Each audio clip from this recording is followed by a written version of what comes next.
Hey everybody, welcome to Oratio episode 57.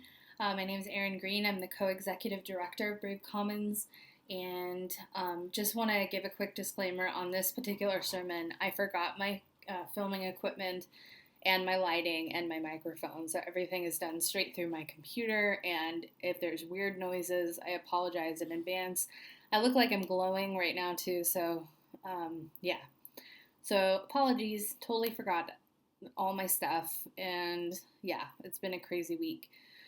But so we're preaching from the Gospel of Luke, this time chapter 17 verses 11 through 19, and I've entitled this sermon Extravagant Inclusion because Jesus gives no contingencies for healing. He doesn't expect anything in return. His love is totally free. It's a gift given to the person or people he bestows it upon, and he never asks for anything back. And I found that really interesting with the nature of reciprocality. And when we're commanded to love our neighbor as ourselves, I mean, I know I like to be thanked, and when someone expresses, I think a kind of thankfulness for the things that we do, but Jesus doesn't have this expectation. So it made me think, maybe it's the action that's important and not necessarily the result of, or whatever that person decides to do with the actions that we pour forth. So this gospel states that on the way to Jerusalem, so Jesus is on his way to his death, basically. Jesus was going through the region between Samaria and Galilee. And as he entered a village, there were 10 lepers who approached him. Keeping their distance, they called out, saying, "Jesus, Master, have mercy on us."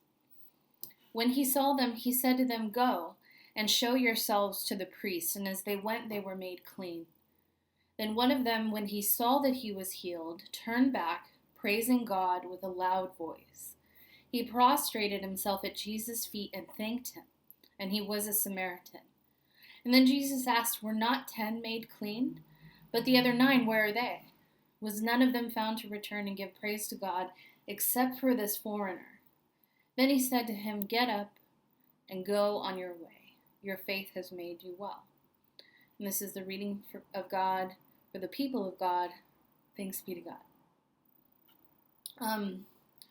It's important to talk about leprosy because in Jesus' time, lepers were considered to be extreme social outcasts. They get mentioned a lot in the Gospels. But these folks are totally isolated from their communities. In a sense, they had to be because lepers were considered to be contagious, whether they actually have leprosy or not. And that was determined by the priest. So this is someone not necessarily with any kind of formal, ability or a professional ability to diagnose diseases and illnesses.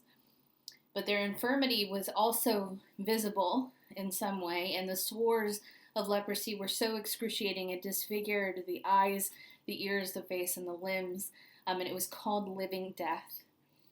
In addition to being stricken internally with leprosy, it was believed to be a kind of punishment for sinning. That's what the culture thought. And also if you practice magic, so it was sort of a way of kind of getting screwed without having done anything necessarily. So if you had or were afflicted with leprosy, the people in the community could say, "Oh, they were a sinner, or they practiced magic or worship other gods or whatever." So it really wasn't fair at all. And there was, again, no true way to diagnose whether or not somebody had leprosy in the first century, although there were some clear giveaways. But any kind of skin disease or ailment that looked similar could have been deemed as leprosy, and that sufferer, whether they had it or not, was subsequently quarantined regardless of whether or not they were actually sick. So no one, absolutely no one, wanted to be around these people. And oftentimes in the first century, lepers would create their own colonies. They had to. They only had each other. And they were isolated far away from the rest of the community. Family members and friends could only come at a distance and bring food and things like that. They were truly alone. and they were a doomed society. They were considered to be unclean by priests because their sores were open wounds and would have blood coming out of them, things like that, and you couldn't touch someone who was bleeding. They were not allowed to take part in worship or to be inside of the community of worship except among their own kind, isolated. And we can, in some ways, liken the treatment of lepers by faith and social communities in first century Palestine to the modern treatment of queer and trans folks. But I want to do that with this huge warning and disclaimer that I want to make it clearer that unlike having an ailment or a skin disease, queer and trans folk have absolutely no need to be healed of anything at all. There's nothing wrong with us. Oftentimes, however, our states are worse than what the leper goes through. So I'm just likening the treatment, not the actual illness or anything like that, to queers in modern times. We are not afflicted with a contagious disease. We don't appear or we don't have anything, visibly wrong with us because of our orientation. We're not being punished for being sinners. We're not being punished for our identities, for being LGBTQIA.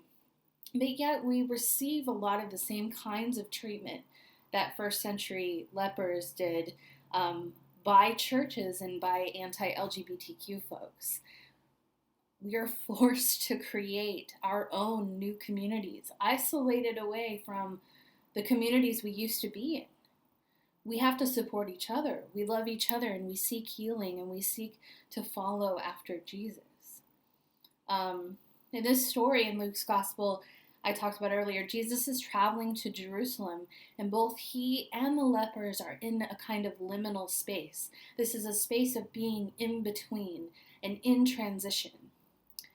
The lepers are waiting for death by their disease. So is Jesus. Jesus is traveling on his way to be executed by the Romans. So these folks are basically sitting there waiting to die. Jesus is... So he's on his way to his own death, but ironically, he hands out life to the most marginalized in the community, these 10 lepers, especially in the story, and they recognize him immediately. They call him by name, so they must have heard about him or know about him in some way.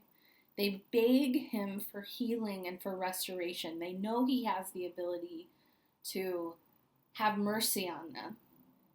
Perhaps they feel like, part of that retributive theology thing I talked about, maybe they were punished for being sinners. Maybe they really believed those things. So begging for mercy from God or from Jesus is a way for them to make amends or be forgiven. But Jesus does something different. He has more than mercy on them. He heals them. He tells them to go to the priest. And what's more is that it says in the text that the lepers are intentionally keeping a distance from Jesus. They don't want to infect him. But there's nothing in the text about Jesus keeping his distance from them. He doesn't care. He loves so much and so extravagantly, includes them so extravagantly, that that is more important than following the rules or following the law. So loving someone is more important than following the rules or the laws of the time to Jesus. He approaches them without hesitation or fear, unlike the rest of the community who despises them because of their disease and because of their sin, perhaps. Jesus responds to them immediately by telling them to go to the priest, but he's not telling them to go get healed by the priest. Instead, they are healed along the way to the priest. You see, it's the priests who are the only ones in the community with the power to determine if the lepers are fit to return to the community according to Leviticus 14. So the lepers demonstrate their own faith by following Jesus' instructions. And as they are headed to the priest, they're healed before they even get there. But only one returns, only one of them, to thank Jesus and to demonstrate a reciprocality in relationship to God. The one leper who returns is also incidentally, a Samaritan.